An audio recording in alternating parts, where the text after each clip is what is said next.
Amiche e amici di Solfatara News, buona domenica a tutti voi. Ogni domenica dovrebbe essere un giorno di quiete, ma qui, nel cuore dei campi Flegrei, la quiete è sempre relativa. Quando i nostri droni decollano, non stanno semplicemente riprendendo un paesaggio suggestivo, stanno attraversando una delle aree vulcaniche più complesse e sorvegliate d'Europa. Una caldera attiva che continua a inviarci segnali chiari, costanti, inequivocabili. Il suolo che calpestiamo non è statico. Respira, si dilata, si deforma, degassa. Ed è proprio questo che oggi vi mostriamo ancora una volta con dati, immagini e osservazioni dirette dal campo, perché informare in modo continuo e trasparente è l'unico vero strumento che abbiamo per comprendere ciò che sta accadendo sotto i nostri piedi. Prima di entrare nel dettaglio di questo nuovo monitoraggio, ricordiamo che potete sostenere il nostro lavoro quotidiano attraverso Buy Me a Coffee.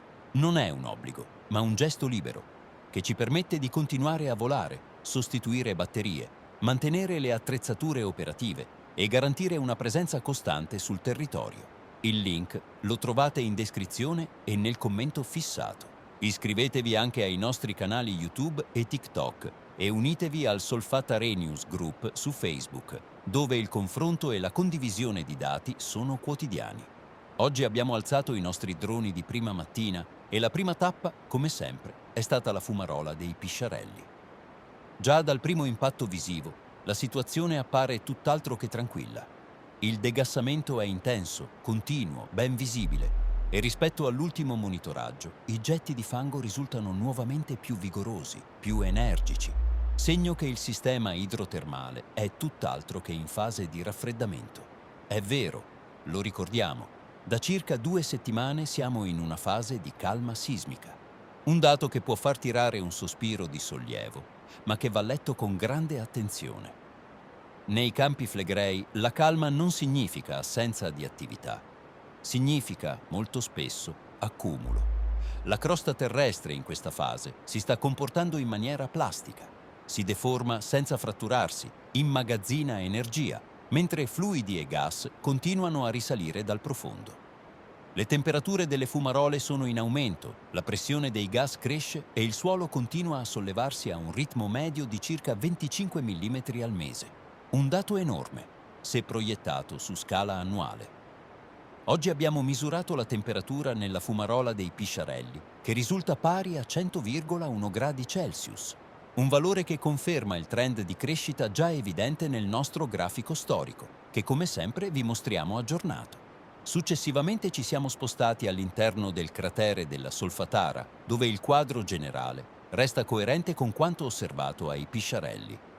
La fumarola Bocca Grande è in pienissima attività. I getti di vapore sono densi, imponenti, continui e la fuoriuscita dei gas avviene con una pressione chiaramente percepibile anche a distanza. Non parliamo di semplici vapori, parliamo di un sistema che spinge, che lavora, che scarica energia in superficie. Abbiamo misurato anche qui la temperatura, che oggi risulta pari a 178,8 gradi Celsius. Un altro dato un po' più basso dell'ultima misurazione, ma che si inserisce perfettamente in un quadro di attività persistente e in intensificazione lenta ma costante. È fondamentale capire un concetto chiave. I campi flegrei non funzionano con eventi improvvisi e isolati. Funzionano per processi lunghi, complessi, spesso silenziosi. L'aumento delle temperature, il degassamento, il sollevamento del suolo e la deformazione della crosta sono tutti tasselli dello stesso mosaico. Non vogliamo creare panico, ma nemmeno normalizzare segnali che normali non sono. La consapevolezza è l'unica vera forma di prevenzione.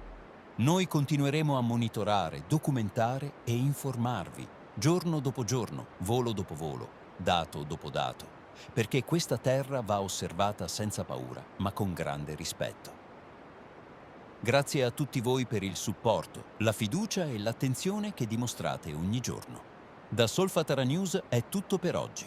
Buona domenica, restate vigili, restate informati e soprattutto restate connessi con la realtà di questo straordinario e delicatissimo territorio.